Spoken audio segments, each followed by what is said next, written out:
Hello, everybody. Welcome back to a very special episode of Searching for Sheffields.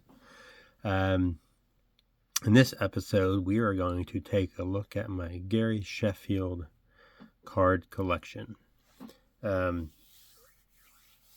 So, growing up, Gary Sheffield was my favorite player. I was trying to think about why it was Gary Sheffield.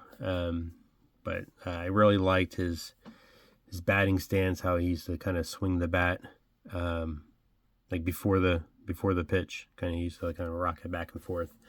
I thought that was really cool. I remember I tried to replicate that in Little League, but he was just my favorite player. I collected all his cards. So my buddy Brent was that for him. That was Jose Canseco. And Pat liked Griffey. So whenever one of us got, if Brent got a Gary Sheffield card from a pack, he was holding Trading Gold and vice versa. So this is where the sad stories come in, where people said, they collected this or they had this, but got lost or got thrown out or got sold. I am lucky enough to have all of my childhood baseball cards. So my parents saved them in at the top of the stairs in the hallway. There's a tall bureau, and all my cards went in there, and they saved them for me over the years. And then when I got my own place, I took them and just kind of tucked them away. Never went back to them. Never looked at them, but something I knew they weren't worth anything, but I just could never get rid of them because of the nostalgia value. And I'm very glad that I still have everything. But at this point, I'm starting to open the boxes and check things out. And this is where the birth of this channel kind of came from, is taking that nostalgic trip back to the late 80s, early 90s, because these, for me, it's pretty much like a time capsule. So I'm really excited to go through it, and why I'm videoing it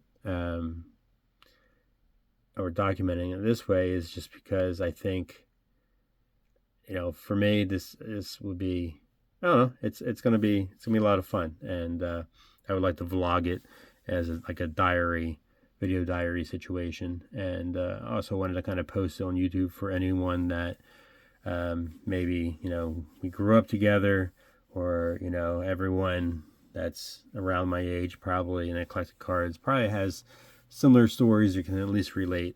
And I thought it'd be cool if I took you guys along with me. So that's kind of the whole deal. So Searching for Sheffields is how I named this channel, and this is why. So first of all, this is the starting lineup. Gary Sheffield, still in the pack, still in the box. This was definitely, I'm sure, comment below if you had a starting lineup figure, and if so, did you keep them in the packaging or did you open them up? I think I want to say I had a Michael Jordan starting lineup that I had opened up. I kind of vaguely remember that, but then this was always in the packaging. I'm thinking about maybe breaking him out and having him as like a host for this channel displayed. So I think I might do that, because of course value of these not very high, so we might take them out of the box and play with them a little bit. All right, here it is. This is the binder. This is the Gary Sheffield collection. So let me see if I can, how we're gonna do this. I'll pop up the book. All right. So I quickly kind of looked in here, but I haven't really looked at this for probably almost 30 years. No less than 30 years. So this is my pride and joy. I was determined to have every single Gary Sheffield card that was ever made. Earlier on, like in the mid-90s, it wasn't that difficult. You could actually come up with a reasonable list of that. As the 90s went on, though, it just became kind of crazy how many cards there were. So this is the binder, and my goal is any cards that I had or I get now to like rip open, stay separate from my childhood baseball cards, and it will remain that way, except for the Sheffield collection. The Sheffield collection is going to be a hybrid. It's a collection that is ongoing.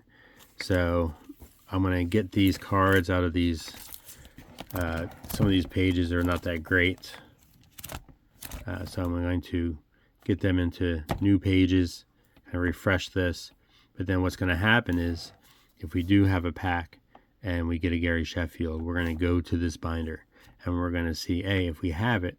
And if we don't have it, of course, we're going to add it.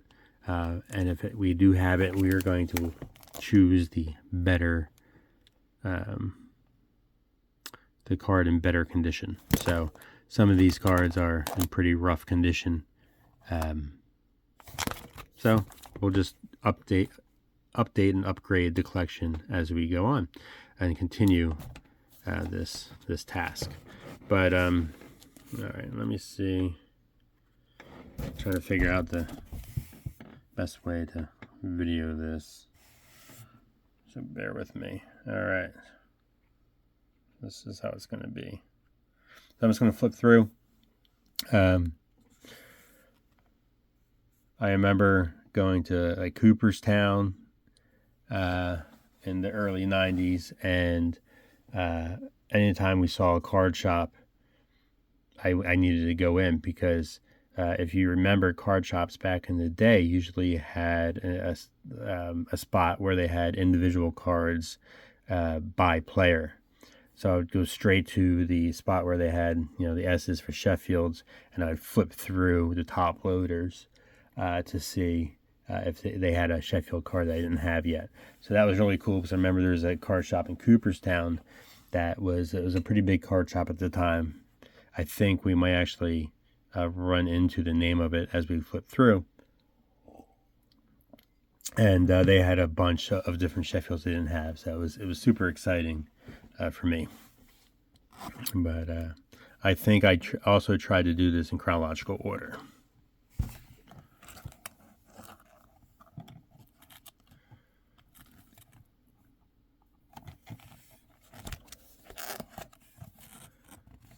It's one of my favorite ones. He's got like the braces, the grill situation. I had quite a few. I was surprised when I kind of went back. I don't remember. We were missing one here. I don't know where that went.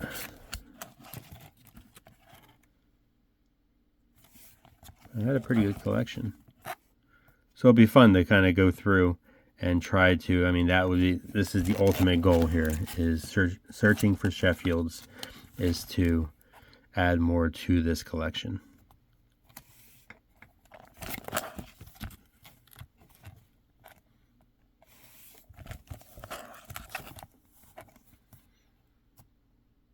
But let me know if you had, who was your player that you collected above all else. Did you have one? I'm sure everyone pretty much did, but it'd be great to hear from you. Comment below. Look at this page. This is some rough. This plastic is like, hopefully it didn't damage the cards, but yeah, I want to get these in a new pages. Keep the same binder. But who was your guy?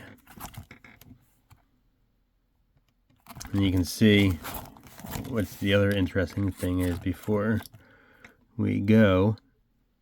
We'll see what year I kind of stopped, because this is like a time capsule. Here's the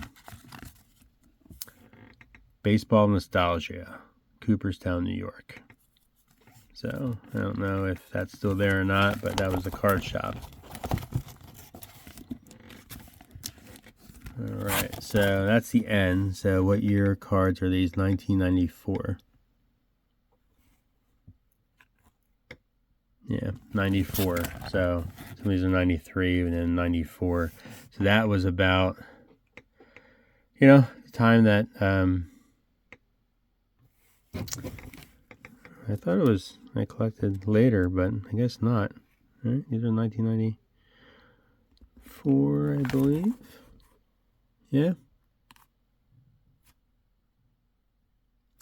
That's when we transitioned from baseball cards to Magic cards, and that was kind of like the big thing, and we never went back. So after that, we we got our driver's license, and baseball cards were put away, Magic cards were put away, and we ventured out into the world.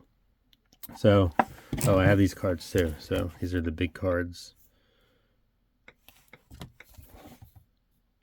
Just had to get new top loaders for this, or pages that can fit these better. So pretty cool, huh?